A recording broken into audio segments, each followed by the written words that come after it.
தலைப்பு: டைபாய்டு, ஒரு சிறிய தவறின் பெரிய விளைவு.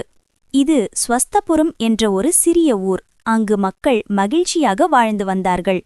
ஆனால் ஒருநாள் குடிநீர் குழாயில் கழிவுநீர் கலந்துவிட்டது.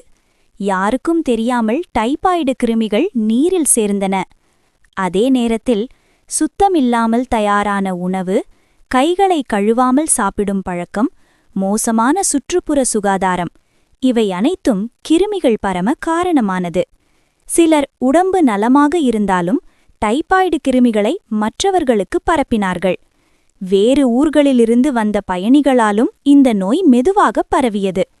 விரைவில் குழந்தைகளுக்கும் பெரியவர்களுக்கும் காய்ச்சல், பலவீனம், வயிற்றுவலி ஏற்பட்டது. மருத்துவர் வந்து சொன்னார், நீரை காய்ச்சிக் குடியுங்கள், கைகளை சோப்பால் கழுவுங்கள், சுத்தமான உணவு சாப்பிடுங்கள், டைபாய்டு தடுப்பூசி போட்டுக்கொள்ளுங்கள். இந்த நல்ல பழக்கங்களை பின்பற்றியதும் ஸ்வஸ்தபுரம் மீண்டும் சிரித்தது. சுத்தம் காப்போம், டைபாய்டை தடுக்கலாம்.